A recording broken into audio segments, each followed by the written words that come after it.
Et si on parlait de sport ? Une émission produite et réalisée par l'association Et si on parlait de sport et animée par Laurent Garnier. Bienvenue dans la 146e émission de Et si on parlait de sport ? Ici, ça se joue, ça débat, ça analyse, ça vibre. Une émission taillée pour les passionnés, faite par des passionnés. Une obsession, mettre en lumière celles et ceux qui font le sport du terrain aux coulisses. Du bénévole qui trace les lignes au lever du jour, aux champions qui visent le podium, du club de quartier au sommet du haut niveau. On raconte le sport vrai, celui qui rassemble et qui fait battre les cœurs. Merci à nos partenaires Semper Connect, LG Consultant et l'agence Bellombra de Bruno Hamet, qu'ils sont dans l'équipe, ils jouent le jeu, ils soutiennent un sport ambitieux et fédérateur. Et un clin d'œil appuyé à notre Dream Team, animateur, chroniqueur, consultant, un collectif soudé, engagé, prêt à entrer sur le terrain à chaque émission.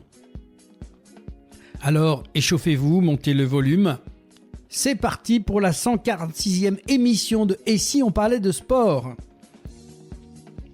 Dans cette émission, nous accueillons deux invités exceptionnels qui sont membres de l'équipe de France de ski de retour des Jeux Olympiques d'hiver de Milan-Cortina, tous les deux originaires d'Occitanie.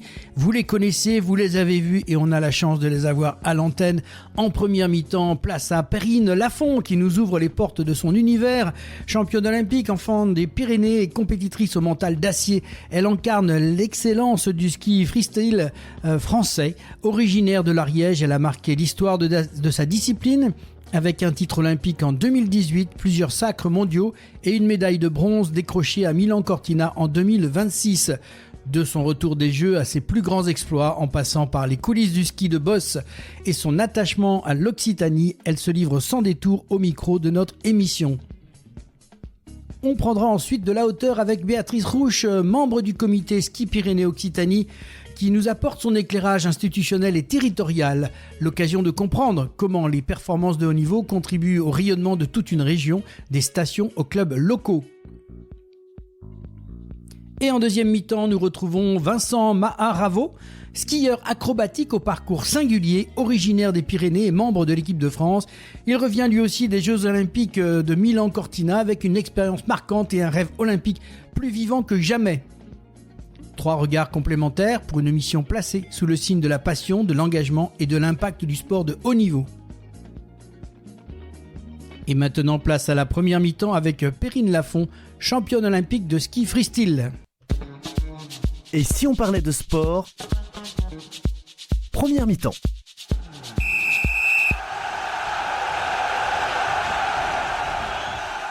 Retour sur le plateau de Et si on parlait de sport ? Aujourd'hui, nous recevons une invitée exceptionnelle, une championne qui incarne à elle seule l'excellence du ski freestyle français. Originaire de l'Ariège, au cœur de notre belle région Occitanie, elle a marqué l'histoire de son sport. Championne olympique en 2018, multiple championne du monde et récemment médaillée de bronze aux Jeux de Milan-Cortina 2026. Elle est aujourd'hui l'une des plus grandes spécialistes du ski de boss de tous les temps. Perrine Lafont, bonjour et merci d'être avec nous sur Et si on parlait de sport. Perrine, on imagine que vous rentrez des Jeux avec cette fameuse médaille de bronze où vous nous avez donné plein d'émotions. Quel est votre sentiment aujourd'hui ? Ouais, je suis très heureuse. C'était une sacrée saison avec plein de rebondissements, mais voilà, avec au bout une deuxième médaille olympique. Donc non, je suis super contente. C'est une belle saison. C'est chouette. Voilà, ça récompense 4 années de travail. On vous a senti, on l'a vu à travers les images, très combative avec tout ce qui vous était arrivé avant. C'est un super message. Ouais, je pense que c'est des belles valeurs que montre le sport aussi. C'est que voilà, malgré les petites péripéties qu'on peut avoir, les blessures et tout, c'est une belle leçon de force pour ne jamais rien lâcher et continuer de croire en ses rêves, en travaillant fort, en mettant tous les moyens à disposition pour réussir et c'est ça qui est chouette parce qu'à travers le sport on peut donner de belles valeurs. Un petit retour sur la carrière exceptionnelle. À seulement 27 ans, vous avez déjà un palmarès impressionnant, championne olympique, 6 titres mondiaux et de nombreux globes de cristal. Vous êtes considérée comme la skieuse la plus titrée de votre discipline. Qu'est-ce que ça vous évoque tout ça ? C'est sûr que ouais, c'est une grande fierté que tout ce palmarès soit français. C'est chouette parce que voilà, on continue de perdurer le ski de boss en France et voilà, c'est une belle représentation aussi de tout le travail qui a été fait depuis de nombreuses années maintenant. Donc non, j'en suis super fière. Un petit retour pour nos amis d'Occitanie. Vos débuts, vous êtes né à Lavelanet, en Ariège. En quoi cette région a compté dans votre parcours ? C'est la région qui m'a vu grandir, qui m'a vu faire mes premières pistes de ski, mes premières bosses aussi, et c'est mon club de référence, le Boss Club au Mont-d'Olme, et je suis encore licenciée ici, donc pour moi c'est vraiment c'est là où j'ai grandi, c'est là où mon rêve aussi de faire du ski à très haut niveau a commencé, donc c'est l'histoire, c'est le début de ma carrière, c'est le début de mon histoire, et du coup de revenir ici, de passer cette journée au Mont-d'Olme, c'est génial, de revoir toutes les personnes que je connais qui m'ont vu grandir aussi, c'est des beaux moments. Alors pour les faire rêver un petit peu, une vraie enfant de la montagne, vous avez participé à vos premiers Jeux Olympiques à seulement 15 ans. Là aussi, c'est quelque chose que vous envoyez très fort par rapport à tous les jeunes. Oui, c'est ça. Moi, j'ai été, c'est sûr, assez précoce dans mon sport. J'ai été hyper bien entourée aussi pour former très jeune. Et c'est un beau message sportif pour les jeunes générations, pour les motiver aussi à faire du sport de haut niveau et à rêver grand. Et surtout, le message, c'est que vous démarrez vos premiers Jeux à 15 ans et 4 ans plus tard, vous êtes championne olympique. Ça a de quoi faire rêver tout ça. Ah ouais, c'est ça exactement. Le travail paye. Alors le ski de boss, c'est une discipline très exigeante. Vous en avez aussi pris quelques coups, comme on dit. Est-ce que pour nos auditeurs, vous pouvez un petit peu expliquer les exigences de ce ski de boss pour ceux qui voient peut-être à la télé mais qui ne se rendent pas compte le boulot qu'il y a derrière? Oui, c'est un sport qui est assez exigeant parce que du coup, il y a la technique de ski, mais il y a aussi les sauts. Donc c'est 2 disciplines en une qu'il faut travailler pendant à peu près 8 mois de préparation. Après, il faut avoir des cuisses solides, donc on passe aussi beaucoup d'heures en salle de musculation pour préparer le corps à pouvoir faire toutes ces descentes. Alors c'est d'ailleurs très spectaculaire, mais vous parlez du corps, mais en même temps il faut un mental de championne. On parle souvent du physique, mais le mental pour vous c'est primordial et vous l'avez montré. Oui, c'est sûr que pour moi, quand après on fait du très très haut niveau, c'est une grande part de la réussite aussi et il faut le travailler parce que sur des compétitions à grosse avec beaucoup d'échéances, avec beaucoup de stress aussi, beaucoup de pression, c'est aussi ce qui fait la différence. Vous avez d'ailleurs pris une petite pause pour un peu vous refaire un peu mentalement, mais un petit message sur la gestion de vos blessures, parce que vous avez également dû composer avec une blessure, d'ailleurs juste avant les Jeux. Comment vous vivez ça et comment vous pouvez donner comme message, comme peut-être clin d'œil à tous ces jeunes qui peuvent se retrouver dans cette situation? C'est vrai que c'est un moment pas facile parce qu'il y a beaucoup de doutes qui s'installent à savoir si on va être prêt ou pas.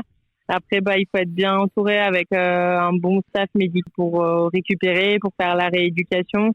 Et puis, il faut continuer d'y croire, en fait, parce que tant que c'est pas fini, il y a toujours de l'espoir. Donc, c'est des moments pas faciles, mais voilà, avec de la force mentale, avec le fait de jamais vouloir rien lâcher aussi, ça fait que on y arrive. Alors un moment plein d'émotions, vous avez versé vos larmes et je pense que toute la France l'a vu. Ça rend votre médaille finalement cette année encore plus forte. Ouais, c'est sûr que c'est des gros moments de stress et puis après il y a le relâchement de toute la pression, donc ça fait des beaux moments assez émotifs et avec beaucoup d'émotions et puis il y avait toute ma famille qui était là aussi, donc c'était un beau moment de partage avec eux. On va conclure là-dessus, mais vous êtes aujourd'hui finalement une figure forte du sport en Occitanie. C'est intéressant d'avoir quelqu'un qui porte un peu aussi cette région. Qu'est-ce que ça évoque pour vous aussi, le fait d'être un peu porte-drapeau d'une région qui a aussi besoin d'avoir des leaders comme vous? C'est important, c'est sûr que je pense qu'on est beaucoup de sportifs en Occitanie à porter ce beau message de performance, ce message de haut niveau et de réussite aussi, et c'est ce qui fait rayonner aussi notre belle région, pour moi le département de l'Ariège. Donc c'est sûr que je pense que c'est des très belles valeurs et les gens ont besoin de ça aussi, de voir des moments joyeux comme ça, comme les Jeux Olympiques avec des compétitions aussi internationales, parce que je pense que le sport rapproche et de nos jours c'est des moments qu'on a besoin dans une vie aussi pour mettre un peu de gaieté dans le cœur des Français. Effectivement, et vous nous en avez donné beaucoup d'émotions. Alors, j'ai envie de vous poser cette dernière question finalement. Vos objectifs pour la suite, un petit peu pour tout le monde, pour savoir un peu ce que vous avez prévu. Je pousse un peu le bouchon en disant 2030, on vous attend? Bah oui, c'est sûr que ouais, c'est une belle opportunité 2030. Après, chaque cycle olympique, voilà, il y a beaucoup de remaniements au niveau du staff, au niveau des personnes qui entourent aussi. Donc voilà, il faut prendre le temps de finaliser la saison d'hiver, de poser les choses, de faire un point aussi pour construire après pour plus tard. Merci en tout cas de ce que vous nous avez offert. On était tous derrière vous, nous, dans ces Pyrénées où là, ça a poussé. On se sentait qu'il y avait quelque chose au bout. Et puis plein d'émotions. Vous nous avez donné vraiment des belles choses. Un grand merci, Perrine, d'avoir accepté de répondre à notre antenne. Merci à vous. Et puis un de ces jours à l'antenne. À bientôt. Ouais, au revoir. Au revoir. Au revoir. Les Jeux Olympiques de Milan-Cortina viennent juste de s'achever. Au-delà des performances sportives, ils sont aussi des impacts très concrets sur les territoires. Pour en parler, nous recevons Béatrice Rouche, qui est membre du comité de ski Pyrénées-Occitanie. Bonjour Béatrice. Bonjour Laurent. Alors Béatrice, d'abord, merci parce que tu nous as permis, grâce à ton intervention, d'avoir à l'antenne Perrine Lafont. Ça va faire plaisir à beaucoup de personnes. On en avait parlé, on avait espéré, mais avec le président Bernard Pujol du comité départemental olympique, espérait bien pouvoir la faire parler. En tout cas, merci. C'était important de jouer cette collaboration. Voilà, on est en Occitanie. Et comment vit-on les Jeux olympiques d'hiver et la participation des sportifs de la région, Béatrice ? Alors évidemment, on le vit très intensément parce que ces athlètes, on les soutient, on les connaît de manière proche et évidemment, on rêve du meilleur pour eux. Ce sont des grands moments à chaque fois, même si c'est à travers la télévision, voilà. Et tous les clubs, leurs stations les soutiennent à fond. Ces sélections olympiques, elles sont importantes pour l'image de l'Occitanie, une vraie vitrine en fait pour le territoire. Oui, évidemment, parce que on est un petit massif et finalement on apporte comme ça une vitrine exceptionnelle. Ces athlètes sont issus des clubs locaux, ils participent aux Jeux Olympiques et donc on se dit, ou même aux compétitions nationales ou internationales, mais il y a une véritable mise en lumière de nos massifs, de nos montagnes et de notre belle région. Alors vous avez en plus un lieu fort chez vous qui est Font-Romeu, qui est devenu un site incontournable. Un site qui se développe de plus en plus avec une visibilité au niveau international. Certaines équipes du nord de l'Europe viennent aussi s'entraîner, s'acclimater, notamment dans la partie nordique, biathlon et ski de fond. On a un bel outil pour faire progresser nos athlètes et avoir de belles conditions d'entraînement. Est-ce que ça influence quand même aussi pour les investissements des infrastructures sur les Pyrénées ? Est-ce que ces événements-là qui sont créés donnent un peu envie aux gens d'investir chez vous ?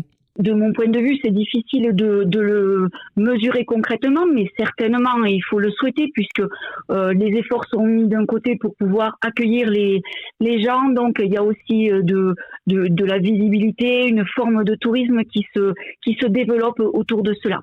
On parle souvent de l'effet Jeux Olympiques chez les jeunes. Qu'est-ce qu'il en est réellement ? On suppose qu'on aura de belles envies pour ces jeunes qui découvrent à travers la télévision les sportifs et se dire que l'année prochaine, ils auront aussi envie de tester de nouvelles disciplines sur les skis. Donc certainement, et on le souhaite, une augmentation du nombre de licenciés, de personnes dans les clubs et de futurs grands champions. Et puis probablement l'attraction qu'il y a avec dans 4 ans pour certains jeunes de se dire il y a les Jeux Olympiques 2020-2030, oui. Ça, même si c'est pas dans votre massif directement, mais quand même, ça sera en France. Ah mais ça c'est sûr, c'est pas si loin que ça. Finalement, on pourra certainement assez facilement se déplacer pour aller soutenir et vraiment être derrière nos athlètes et nos champions. Alors on a justement des exemples marquants en Occitanie. Oui, Perrine Lafont, Vincent Maraveau et sans oublier tous les autres qui participent aux compétitions nationales, internationales et bien sûr aux Jeux Olympiques sont de véritables ambassadeurs. Oui, notre territoire profite de leur image et une très très belle image qu'ils donnent de nos clubs et de nos montagnes pyrénéennes. Voilà, ce sont donc des champions qui montrent quand même, et c'est intéressant de le dire, qu'on peut atteindre le niveau en venant des Pyrénées. Voilà, exactement. Et c'est vrai qu'ils véhiculent une image de proximité, de sympathie qui fait chaud au cœur, qui fait vraiment très plaisir. Oui. Une dynamique, on va dire, locale. Est-ce que ces réussites profitent aussi aux clubs locaux ? On essaye de le partager parce que ces athlètes On a sur un événement Perrine Lafont sur la station des Mondolmes qui vient passer une journée. Ce sont des événements qui sont populaires quand elle est là. C'est vraiment Perrine Lafont. Oui, tout le monde la regarde avec des yeux émerveillés, mais elle est extrêmement accessible, souriante, d'une très grande gentillesse et voilà, elle passe beaucoup de temps avec les enfants, signe des autographes, fait des photos et bon, ben ça aussi, elle porte l'image de son club auquel elle est licenciée depuis qu'elle est toute petite. On voit que il y a de l'attraction au niveau du territoire. On vient de le parler de Font-Romeu. Est-ce que ça attire aussi des sportifs d'autres régions ou de pays, l'ensemble du massif pyrénéen? Alors, on a quand même aussi la frontière espagnole qui fait qu'effectivement, on a des athlètes, des sportifs espagnols qui basculent sur certains centres d'entraînement et certains groupes d'athlètes sur le côté français des Pyrénées, oui. Malgré tout ça, j'imagine qu'il y a encore plein de défis à relever. Toujours. Il y a toujours beaucoup de défis parce que le nerf de la guerre, c'est le financement. Qu'au sein du comité de ski Pyrénées-Occitanie, on œuvre à développer ces axes de travail. Des commissions cherchent tous les financements possibles pour soutenir toutes ces jeunes pépites, leur permettre de progresser, de s'épanouir et évidemment performer, mais toujours avec l'idée que s'ils peuvent rester sur le massif, certainement qu'ils gagneront, on va dire, en facilité, parce qu'on comprend aussi les familles, l'éloignement, les déplacements, le coût que ça représente. C'est le défi majeur. Le rôle de ce comité de ski Pyrénées-Occitanie, pour bien clarifier les choses, dans cette dynamique de développement, c'est un comité qui est derrière les clubs, qui les accompagne. Quelle est véritablement la fonction de ce comité? À quoi il sert? L'idée du comité, son rôle, c'est de chapeauter alors toutes les structures, qu'elles soient avec un fonds de loisirs, c'est-à-dire avant toute chose se dire que l'athlète de haut niveau, c'est avant tout un enfant qui a débuté ses premières glisses dans un club loisir, qui a pris du plaisir, et c'est en ça que vraiment tous les moniteurs fédéraux bénévoles ont un rôle essentiel. Bien sûr, il y a toute la partie compétition et c'est là que aussi il faut aider, soutenir autant que possible, mais et dans la mesure du réalisable, c'est tous ces clubs, ces institutions, et faire le lien avec ce qui est géré au niveau fédération pour le très haut niveau. Alors je vais te demander un petit mot de la fin, et plus peut-être personnellement, si tu devais résumer l'impact des Jeux Olympiques pour l'Occitanie en une seule phrase. En une seule phrase. Alors, l'impact des Jeux Olympiques, c'est d'abord et avant tout le bonheur d'avoir vu nos athlètes performer, parce qu'au-delà d'être aux Jeux Olympiques, il faut se qualifier pour y participer. Donc, ça a été ce bonheur-là. Voir à quel point certains, au quotidien, souffrent, se démènent pour gagner cette place-là, que ce soit suite à nos blessures ou avec des situations de vie qui sont pas faciles. Et donc, voilà, c'est un beau message d'état d'esprit, de combativité et je les félicite tous du fond du cœur. Voilà, je leur souhaite le meilleur pour la suite. Merci beaucoup Béatrice, surtout que comme tu viens de le dire, une fois que l'engouement des Jeux est passé, il y a le retour à la maison et bien souvent il y a ceux qui ont gagné et ceux qui n'ont pas gagné. Il faut penser à eux et je dirais que les partenaires qui ont su saisir cette opportunité de les accompagner ne doivent pas oublier qu'ils ont aussi un rôle derrière. Le rôle c'est d'être dans la victoire comme dans la défaite et ça c'est important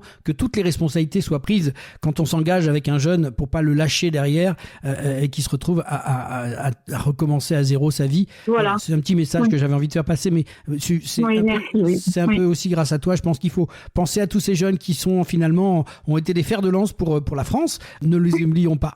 Voilà, tout simplement. Non, c'est ça. Oui, c'est ça. Voilà, merci Béatrice pour ton échange éclairant. Et on retiendra que chaque sélection olympique, il y a bien sûr une performance, il y a un territoire, une économie, une dynamique et surtout une source d'inspiration pour toute une génération. À très bientôt Béatrice. À très bientôt, merci Laurent. Merci. C'est la mi-temps, on se retrouve dans quelques instants avec Vincent Maharavo. Ne bougez pas, retour rapide au vestiaire, on reprend notre souffle et à tout de suite dans Et si on parlait de sport, la deuxième mi-temps. Et si on parlait de sport, mi-temps.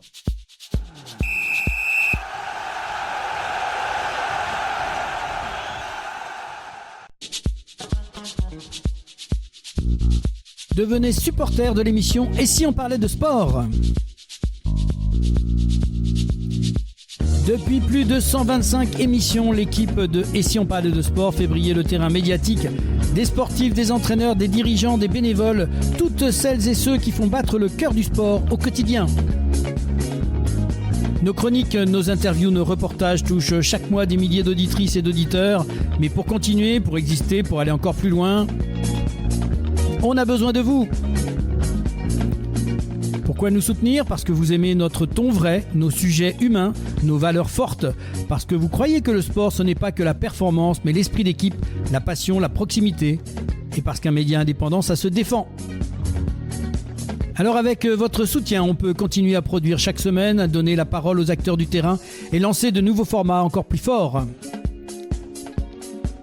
Alors rejoignez le club des supporters de l'émission. Ici, pas de minimum, pas de maximum. Chacun donne ce qu'il veut, ce qu'il peut. Un simple clic sur etsionparlait-de-sport.fr ou sur Hello Asso. Et bienvenue dans l'équipe. Allez, on compte sur vous. Devenez supporter de l'émission Et si on parlait de sport et faites partie de l'équipe qui fait vivre la passion du sport partout en France.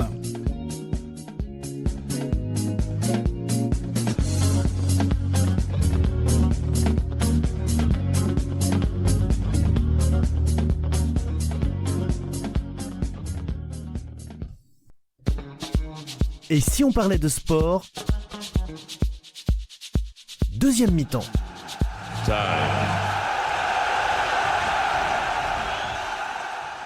Retour dans Et si on parlait de sport, direction les sommets et même les airs. On reçoit un athlète du parcours hors norme, membre de l'équipe de France de ski freestyle, spécialiste de big air, du slopestyle et désormais du halfpipe, Vincent Maharavo, originaire des Pyrénées, passé par Font-Romeu. Vincent revient tout juste des Jeux Olympiques de Milan-Cortina 2026, ses premiers Jeux après un parcours semé d'obstacles, de remise en question et de passion intacte.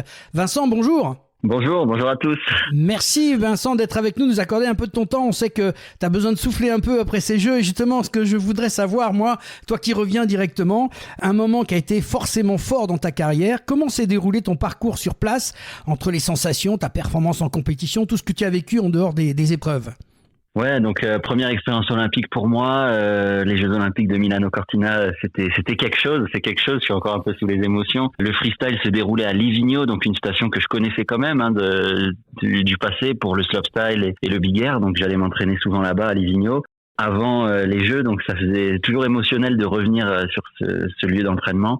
Et puis voilà, pour les Jeux, pour cette grande échéance au village olympique avec tous les athlètes, j'ai pu voir pas mal d'athlètes d'autres disciplines. Alors on était tous en intercalé, mais on s'est un peu vus tous à la cérémonie d'ouverture qui était sur place à Livigno. La fermeture c'était à Vérone, donc c'était beaucoup plus loin. Mais voilà, et puis j'ai pu voir d'autres disciplines, j'ai pu revoir les copains, j'ai pu revoir les Pyrénéens, les amis avec qui j'étais au lycée, au collège et autres. Donc c'était des sensations incroyables et puis des moments de partage fous. Et puis voilà, toute l'ambiance autour des Jeux, cette compétition tant attendue et tant rêvée des athlètes. Donc pour moi, ouais, c'était une expérience formidable. On voit ça, on sent déjà toute cette émotion. Tous les sportifs qu'on a eus nous ont un peu tous dit la même chose. En quelques mots, toi, est-ce que tu peux nous parler quand même de ta compétition ? Tu partais là-bas pour essayer de faire quelque chose. On rappellera plus tard que c'était pour toi un vrai challenge. Ouais, donc c'était un vrai challenge. J'ai eu un début de saison assez compliqué.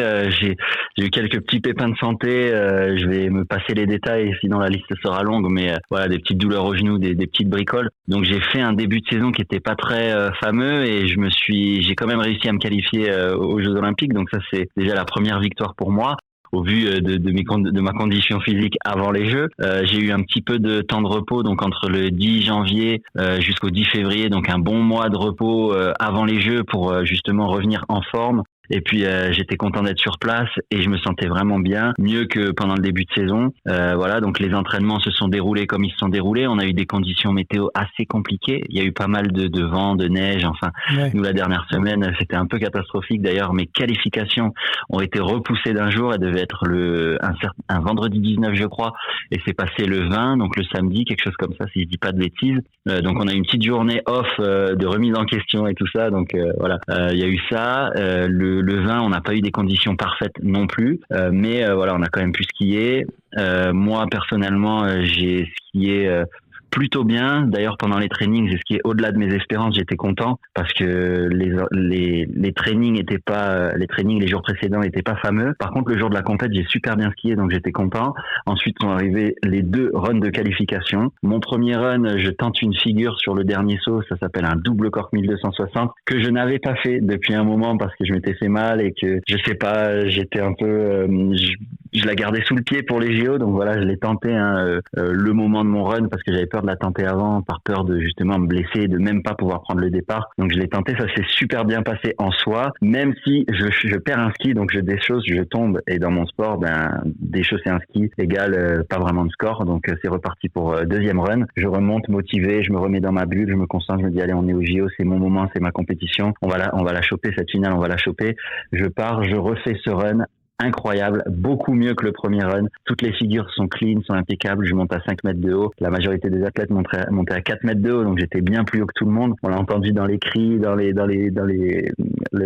speakeuse. Je me rappelle de Marie Martineau qui gueulait aussi. Enfin, c'était sur France Télévisions, c'était fou. Moi, je le sentais aussi quand j'étais en l'air. Je voyais le halfpipe à 5 mètres plus bas. Je me disais, oh là là, comment je m'envole. Et tout était parfait, impeccable. Je refais donc ma dernière figure, le double cork 1260 sur le dernier saut et je réceptionne pas très bien, beaucoup mieux qu'au premier run. Je perds pas de ski, je tombe pas, mais je mets une main dans la neige et je réceptionne un peu en arrière. Donc déception et satisfaction un peu mélangées, puisque super content de mon ski, super content d'avoir fait un run aussi impressionnant, des sensations de dingue, d'être super haut et d'avoir montré que je méritais d'être là et que je méritais ma place en finale entre guillemets, et super content d'avoir fait ce double cork 1260 que j'avais pas fait depuis ma blessure. Donc pour moi c'était un challenge personnel, une première bataille. Déçu d'avoir mis la main dans la neige puisque ça me retire de la finale, parce que tout le monde m'a dit si tu plaquais t'étais en finale, et la question se pose même pas. Donc c'est un peu cette frustration de me dire ah non, vous auriez pas dû me dire ça quoi. Donc voilà, mais bon, j'en garde quand même un souvenir positif, et en fait ça me donne l'avenir pour la suite. En voilà, fait, j'ai envie de dire que t'as payé pour voir, mais avec cette envie de manger du gâteau et de recommencer, quoi. Exactement. Donc c'est presque bien, parce que je me suis dit si j'avais cartonné à ces jeux, comment j'aurais été par la suite. Là, de toute façon, je me dis il y a pas moyen, j'ai encore mieux à faire, et quand je serai en bonne santé, attention, parce que là je prends un peu de temps pour me reposer d'ailleurs, attention à la suite. Justement, on va revenir sur Vincent, qui a un parcours atypique et qui est loin des classiques, parce que tu n'as pas suivi une trajectoire, comme on dit, académique de haut niveau. Tu peux nous expliquer ça? Tu as commencé à 8 ans à Font-Romeu, mais après tu as bougé, tu as évolué. Ouais, alors mon parcours est assez particulier. Si je pouvais le résumer, c'est comme mes potes ils résument. Ils me disent de toute façon ta vie c'est un film. Donc ma vie est peut-être un film, et ils me disent tu dois être schizophrène, t'as plusieurs vies. Donc je sais pas si je suis schizophrène ou si je suis juste moi-même, mais voilà, j'ai fait plein de choses. Donc oui, j'ai commencé à 8 ans à Font-Romeu, le ski de fond, le hockey sur glace, donc ça partait déjà dans beaucoup de directions, mais toujours avec un même but, c'était réussir. Quoi que je fasse, quoi que j'entreprends, c'est la réussite, donc tout donner. Quand je fais quelque chose, je donne tout pour réussir. Donc il y a eu le ski de fond, le hockey, etc. Ensuite, il y a eu une phase de ma vie où je suis parti en Andorre, donc de 12 ans jusqu'à mes 18 ans, j'étais en Andorre, mais j'ai gardé une attache intimement liée à Font-Romeu, puisque voilà, c'était ma ville de jeunesse, d'enfance. 18 ans, je rentre en équipe de France, donc je reviens à Font-Romeu pour ma fédération, pour le ski club, pour tout ça. Donc je reviens m'installer à Font-Romeu à 18 ans. Aujourd'hui, j'ai 28 ans, donc ça fait depuis 10 ans que je suis devenu relié à Font-Romeu. Et entre-temps, j'ai fait du ski, j'ai fait du slopestyle, j'ai fait du big air. Je suis donc en équipe de France, j'étais en équipe de France de slopestyle et big air, comme j'ai dit, jusqu'en 2023. J'ai tenté plusieurs fois de me qualifier aux Jeux. C'était un gros objectif aussi en slopestyle et en big air, de me qualifier aux JO. Ça n'avait pas marché pour plein de raisons multiples et diverses, mais voilà, la finalité était qu'il y avait de la frustration à chaque fois, malgré les bons résultats des fois en Coupe du Monde, des bons résultats en Coupe d'Europe, les titres de champion de France, vice-champion de France, et j'en passe. Donc il y a eu quand même pas mal de belles choses, mais c'est vrai que les frustrations de ces non-qualifications au JO en slopestyle et en big air, Pékin 2022 et Pyeongchang 2018, ça m'avait un peu sorti du truc. Alors donc en parallèle, justement, donc tu t'illustres dans ces deux disciplines, on va dire, et puis il y a ce virage en halfpipe, on en avait parlé lors de la précédente interview, qui est en fait pour toi un tournant majeur. Tu passes du halfpipe assez récemment finalement. Ouais, alors j'ai toujours fait un peu de pipe. C'est vrai qu'il y en a, ils me disent ouais, ça fait un an et demi que tu fais du pipe, comment t'as fait pour aller? Alors, j'ai toujours fait du pipe. Je n'ai jamais fait du pipe professionnellement et complètement impliqué comme je fais depuis du coup 1 an et demi. enfin 2 ans maintenant quasi, enfin deux saisons on va dire. Mais j'ai toujours fait un petit peu de pipe. D'ailleurs, si on voit sur mes résultats FIS, on va retrouver 1 ou 2 résultats en Coupe du Monde de pipe il y a 4 ans de ça, 5 ans de ça, des résultats en Coupe d'Europe. Donc en fait, c'est un sport qui m'a toujours attiré, qui m'a toujours fasciné, passionné, mais je me suis jamais vraiment impliqué dedans puisque j'étais déjà pris par le slopestyle et le big air. Et après, justement, cette frustration, comme je disais, des non-qualifications sur les épreuves de slopestyle et de big air, j'ai fait autre chose. J'ai fait autre chose de ma vie, plein de projets différents, variés. J'ai construit, donc c'est comme je racontais, hein, j'ai construit ma maison à Font-Romeu, donc un chalet en bois que j'ai fait de mes mains. Et ça m'a pris énormément de temps. Ceux qui ont fait de l'autoconstruction le savent. Beaucoup de temps, beaucoup de galères aussi. Beaucoup d'argent, évidemment, puisque j'ai mis beaucoup d'économies, j'ai emprunté pour pouvoir construire cette maison. Donc voilà, il y a eu ça, qui est une grande phase de ma vie. Après, j'ai voulu investir, faire d'autres projets à côté de ça. J'ai acheté un food truck et j'ai vendu des crêpes pendant un été. Alors avec justement, une amie, je t'arrête parce que je voulais juste te poser la question, parce que finalement c'est quand même un pari énorme de changer de discipline à ce niveau-là, juste avant les Jeux Olympiques. Et après on va parler de ton aventure humaine, justement, j'avais prévu ça. Mais ça part dans tous les sens. Ouais, c'est pour ça que je veux t'emmener un petit peu, pour bien qu'on comprenne. Tu décides à 1 an et demi, vraiment des Jeux, de te mettre à fond dans cette nouvelle discipline quand même si tu l'as fait un peu avant. C'est quand même un pari énorme, mais en même temps, j'ai envie de dire, ça a été un hyper méga entraînement. Pour la suite. Ouais, donc vraiment pour parler purement pipe, moi un an et demi avant les Jeux, voilà, je me dis je fais full pipe. Mais l'idée est cool. Il y a plus de Français en plus en half pipe. Moi j'ai quand même des skills, des capacités en half pipe. Donc oui, l'idée est cool. Maintenant comment on va faire ? Il n'y a pas d'équipe de France, il n'y a pas de staff, il n'y a plus de structure, il n'y a plus de half pipe en France. Il y en a qu'un en Europe. Donc oui, ça demande vraiment une implication de fou, que ce soit logistique, financière ou physique aussi, puisque il faut se réentraîner pour une nouvelle discipline, mine de rien, qui est ultra dangereuse aussi, même si ça reste du ski freestyle. Donc j'ai réussi à m'entourer des bonnes personnes. J'ai trouvé ma coach Isabelle Hansen, une ancienne rideuse hollandaise. Donc je lui ai présenté mon projet. Je lui ai dit voilà, moi, si je te contacte, c'est parce que je veux faire partie des meilleurs skieurs de halfpipe du monde. Je veux aller au JO et je veux être champion du monde. Donc elle m'a dit écoute, je t'accompagne. On fait ça ensemble, c'est parti. Donc Isabelle, elle m'accompagne. Je contacte ma fédé, donc Fabien Bertrand, le directeur du freestyle, et on se met d'accord avec Fabien. Je lui dis voilà, moi je veux faire du pipe. Je sais que j'ai pas vraiment de résultats en pipe. J'ai une crédibilité via 1 ou 2 coupes d'Europe que j'avais fait dans le passé, donc des points FIS.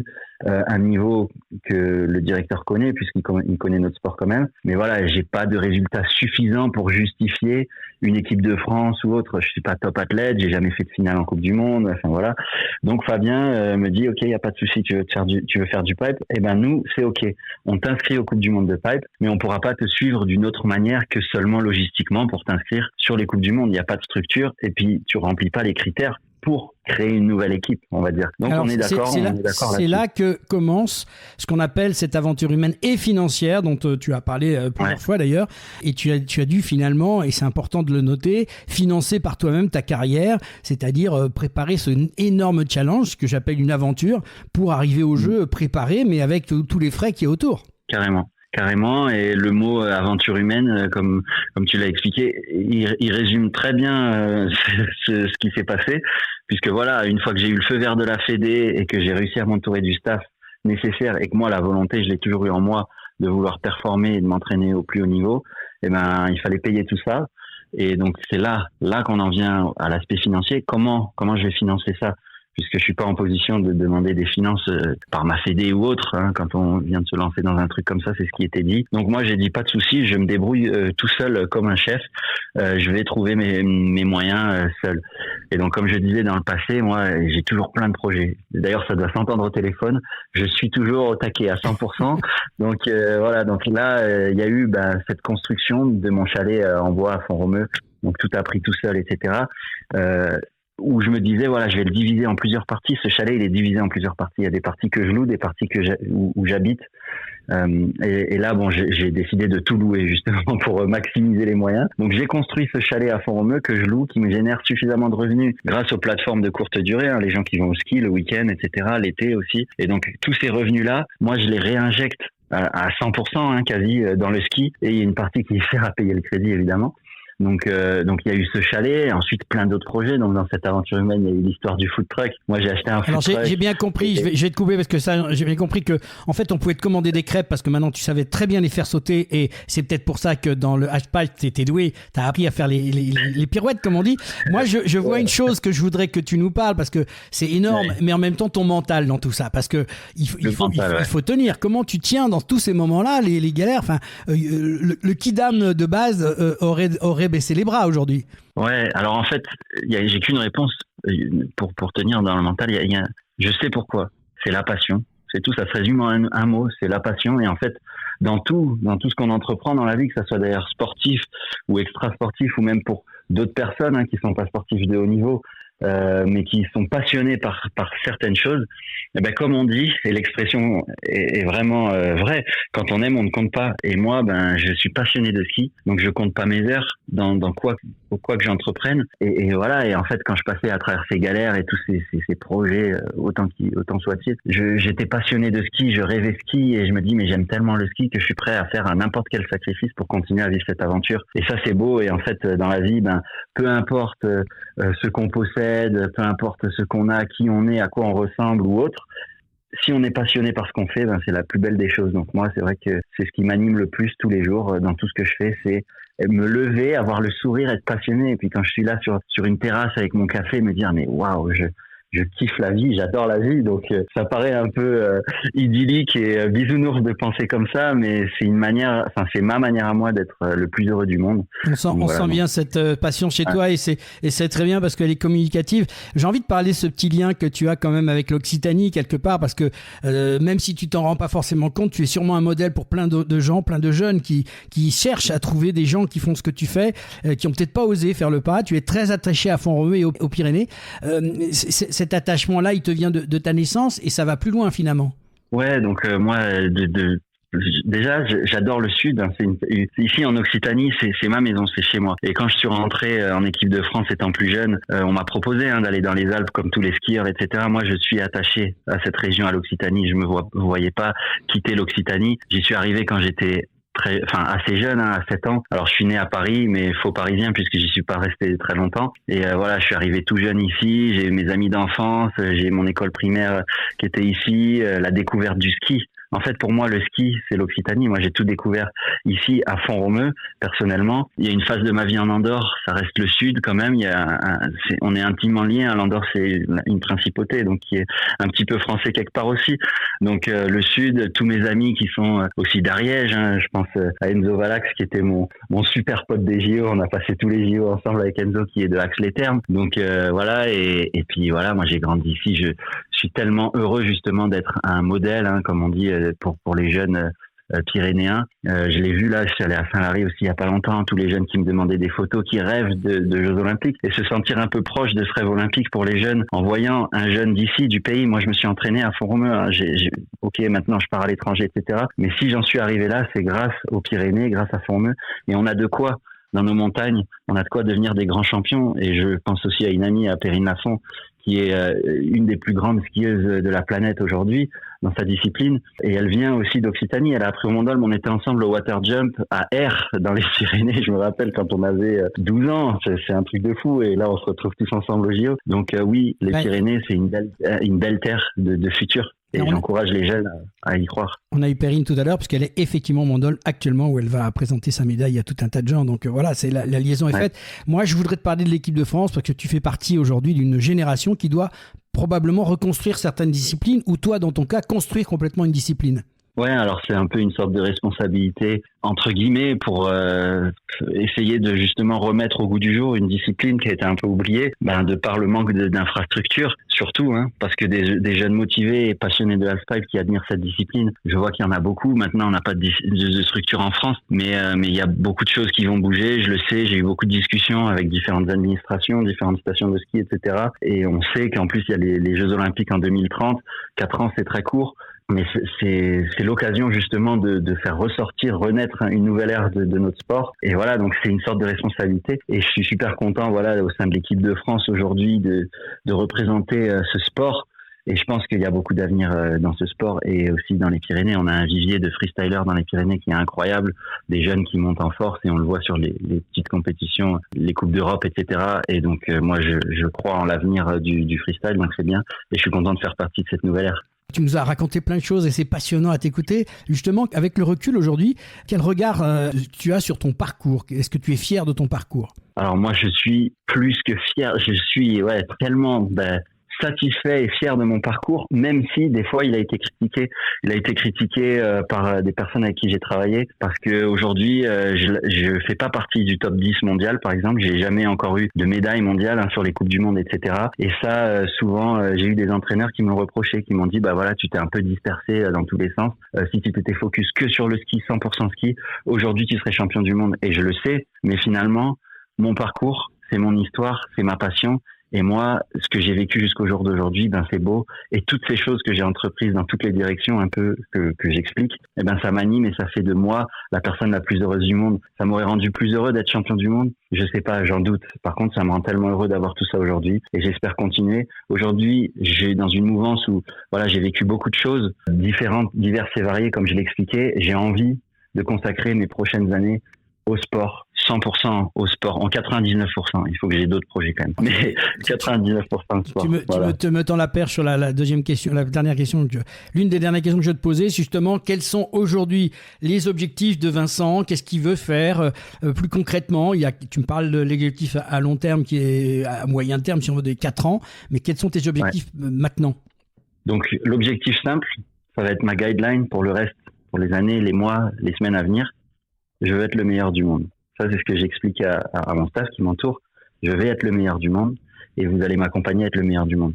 Maintenant, est-ce que ça sera en Coupe du Monde, en Championnat du Monde, au JO ? Je sais pas, mais en tout cas, sportivement, je vais tout mettre de mon côté pour être le meilleur du monde et vraiment accrocher ce top mondial que j'ai toujours mérité.